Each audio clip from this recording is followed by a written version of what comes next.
Once upon a time, in a cozy little burrow at the edge of Sunnyside Meadow, lived a little bunny named Benny. Benny was a sweet bunny with fluffy white fur and twitchy pink ears. He loved his home, his family, and carrot cake. But Benny had a secret. He was afraid of, well, almost everything. The hoot of an owl, the rustle of leaves, even his own shadow sometimes made him jump. His older brother, Barnaby, was known as Barnaby the Brave.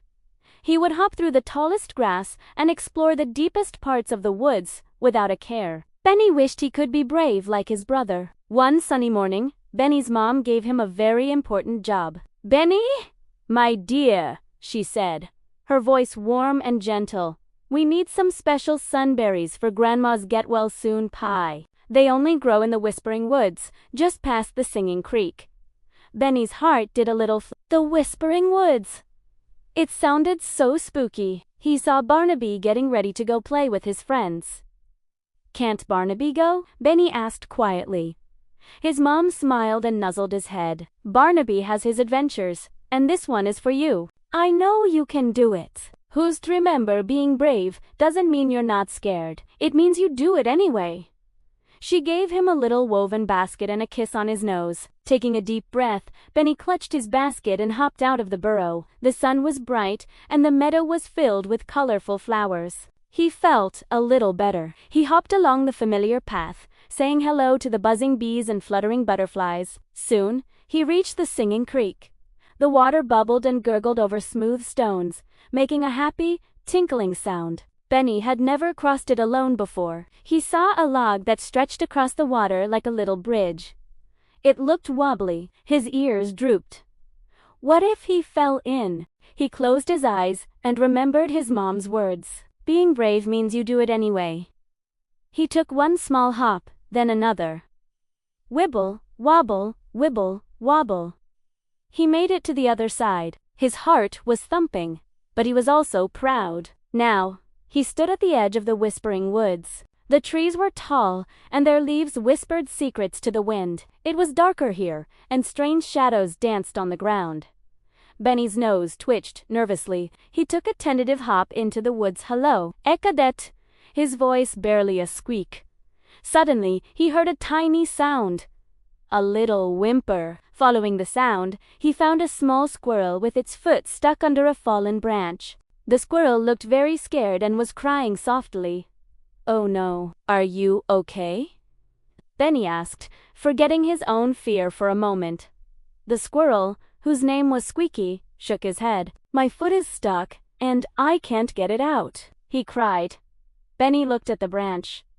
It was heavy, too heavy for him to lift alone. He needed to be brave and smart. He looked around and saw a sturdy, Y-shaped stick. An idea popped into his head. He remembered watching his dad use a stick as a lever to move a big rock in their garden. He wedged one end of the stick under the branch and pushed down on the other end with all his might. Grunting with effort, the branch lifted just enough for Squeaky to pull his foot free. "You did it. You saved me," Squeaky chirped, hopping around Benny excitedly. "Thank you. Thank you." Benny felt a warm glow spread through his chest. He hadn't felt scared at all while he was helping his new friend. "You're welcome, Squeaky," he said, puffing out his chest just a little. Squeaky wiggled his nose. "You're looking for sunberries, aren't you? I know the best patch. Follow me." Squeaky scampered ahead, his bushy tail bouncing. Benny followed, his basket swinging. The woods didn't seem so spooky anymore with a friend by his side. Squeaky chattered away, pointing out funny-shaped leaves and interesting bugs. Benny found himself laughing and chatting back. Soon, they arrived at a clearing where the sunlight streamed down. And there they were. Dozens of bright red sunberries, glistening like tiny jewels on the bushes. They were even more beautiful than Benny had imagined. "Wow," Benny gasped. Together, he and Squeaky picked the juiciest, plumpest berries and filled Benny's basket to the brim. The journey back through the woods was much different. Benny wasn't afraid of the shadows, and the rustling leaves sounded like a friendly whisper. He and Squeaky promised to play together again soon. As Benny hopped back into Sunnyside Meadow, he saw his brother Barnaby playing near the burrow. Barnaby saw him coming, his basket full of berries. "Benny, You went into the Whispering Woods all by yourself and got the sunberries? That's amazing! Benny just smiled. He didn't need to tell his brother about his adventure or how he made a new friend.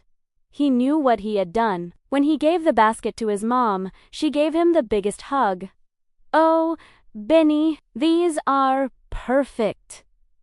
I knew you could do it. You are my brave little bunny. That's Ebeneine. As the family enjoyed a delicious slice of Grandma's sunberry pie, Benny felt different. The world outside his burrow still had its spooky sounds and scary shadows, but now he knew that he had the courage inside him to face them. He learned that being brave wasn't about never being scared. It was about helping a friend in need, trying something new even if it's wobbly, and taking that first little hop into the woods. And Benny, the bunny, who was once afraid of everything, knew that this was just the beginning of many more brave adventures. From that day on, everyone in Sunnyside Meadow knew him not just as Benny, but as Benny the Brave Bunny.